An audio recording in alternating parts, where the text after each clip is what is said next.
Terminology सीखेंगे। सबसे पहले आपको यहाँ पे दिया है व्हाट इज अकाउंट। अकाउंट यानी क्या, आपको अकाउंट की डेफिनेशन दी हुई है, लिखा हुआ है यहाँ पे अकाउंट यानी कि systematically development and analysis of information about the economic affairs of an organisation. The actual recording and summarising of financial transaction is known as a book keeping. इसका मतलब ये रहता है कि बिजनेस और फर्म की सारी ट्रांजेक्शन को सिस्टमेटिकली वे में एक बुक में मेंटेन करना, जिससे हम कंपनी की सारे डिटेल जान सके और एनालाइज कर सके कि कंपनी की फाइनेंशियल पोजीशन क्या है, weather company in future profit करेगी या लॉस करेगी, या कौन सा फीचर है जो हम ऐड करके कंपनी के प्रॉफिट में इंक्रीमेंट ला सकते हैं, और इन फ्यूचर हम कंपनी के ऑडिट के लिए इस थिंग यानी कि बुक को यूज़ कर सकते हैं। और बहुत सारी थिंग्स हैं जो हम अकाउंट के बेस पे देख सकते हैं। उसके बाद आपको यहाँ पे दिया है अकाउंटिंग टर्मिनोलॉजी, बहुत सारे वर्ड है आपको यहाँ पे अकाउंट के रिलेटेड। सबसे पहले आपको यहाँ पे अकाउंटिंग वर्ड्स में हम आज पढ़ेंगे कैपिटल। कैपिटल मीन्स कि कंपनी का प्रोपराइटर जब कंपनी के अंदर कैश या फिर एनी काइंड्स लाता है बिजनेस स्टार्ट करने के लिए, जिसे कहते हैं कैपिटल। कैश और चेक कुछ भी हो सकता है, या फिर ऐसे भी बोल सकते हैं कि इन काइंड्स में आपको डिफरेंट काइंड्स दिए हैं, जैसे कि एसेट्स, बिल्डिंग, लैंड, फर्नीचर, जो बिजनेस को ऑपरेट करने के लिए यूज़ हो रही हैं, वो सारी थिंग्स अगर बिजनेस में कंपनी का प्रोपराइटर लाता है, जिसे हम कहते हैं कैपिटल। उसके बाद हम पढ़ेंगे लायबिलिटीज़। लायबिलिटीज़ यानी कि क्या, कि बाहर का कोई पर्सन जिससे हमने बिजनेस के अलावा का बाहर का कोई पर्सन है जिससे हमने गुड्स परचेज किए हैं क्रेडिट पे बिजनेस को चलाने के लिए, जिसे हम कहते हैं लायबिलिटीज़, यानी कि हम क्रेडिट बेस पे बाहर के पर्सन से हमने गुड्स लिए हैं बिजनेस के लिए। उसके बाद लायबिलिटीज़ में आपको दो ऑप्शंस दिए हैं, आप देख सकते हो यहाँ पे लॉन्ग टर्म लायबिलिटीज़ और short term liabilities. Long term liabilities that means कि जो लायबिलिटी 1 साल से ज़्यादा के लिए होती है उसे हम कहते हैं लॉन्ग टर्म लायबिलिटीज़। उसके बाद है शॉर्ट टर्म लायबिलिटीज़।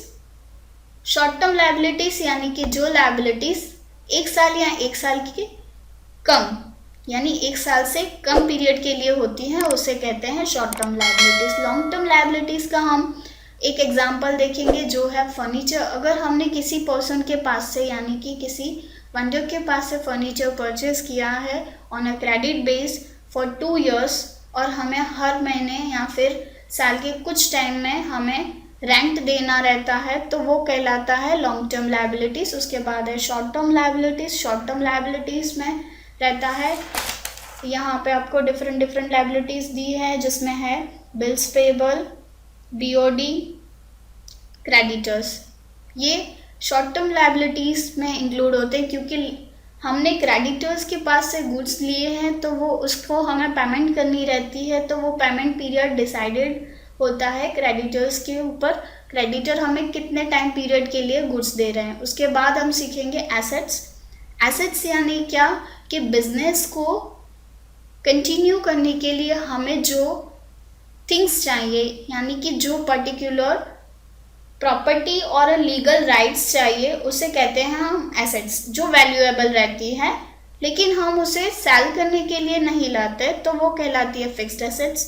और जो एसेट्स जो हम सेल करने के लिए प्रोड्यूस करते हैं, जिसे कहते हैं हम करंट एसेट्स। आपको यहाँ पे दो डिफरेंट टाइप्स दिए हैं, फिक्स्ड एसेट्स और करंट एसेट्स।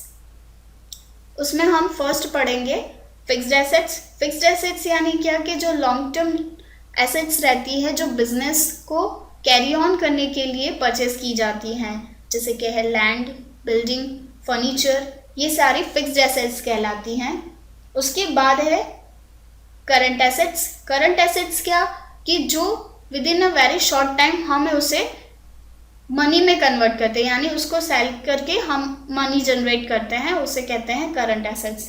करंट एसेट्स में डेटर है, बिल्स रिसीवेबल है, ये सारे करंट एसेट्स कहलाते हैं। हमने किसी को गुड्स सोल्ड किए हैं ऑन ए क्रेडिट बेस, तो हमें शॉर्ट टाइम में उनसे अमाउंट लेनी रहती है, तो उसे कहते हैं करंट एसेट्स। उसके बाद हम पढ़ेंगे डेटर्स। डेटर्स मीन्स हमने किसी पर्सन को गुड्स सेल किए हैं क्रेडिट बेस पे, उसे कहते हैं हम डेटर्स।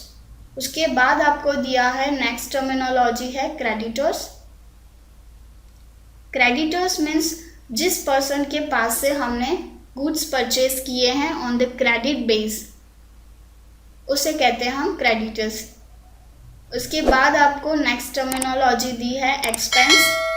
एक्सपेंस मीन्स कि कंपनी के प्रोडक्शन के लिए, यानी कंपनी के गुड्स प्रोड्यूस करने के लिए हमें जो भी एक्सपेंसेस करने पड़ते हैं उसे कहते हैं एक्सपेंसेस। एक्सपेंसेस को डिफरेंट 4 पार्ट्स में डिवाइड किया है, direct expense, indirect expense, administrative expense और सेलिंग एक्सपेंस। उसके बाद आपको नेक्स्ट टर्मिनोलॉजी दी गई है इनकम। इनकम दैट मीन्स कि हमने जो फिनिश गुड बनाए हैं, प्रोड्यूस किए हैं, उसे सेल करने के बाद में हमें जो भी इनकम मिलती है उसमें से हम रेवेन्यू डिडक्ट करते हैं और उसके बाद जो फाइनल अमाउंट बचती है उसे हम कहते हैं इनकम। ये सारी हो गई अकाउंटिंग टर्मिनोलॉजी के कुछ वर्ड्स। बाकी के वर्ड्स हम नेक्स्ट ट्यूटोरियल में पढ़ेंगे। Thank you.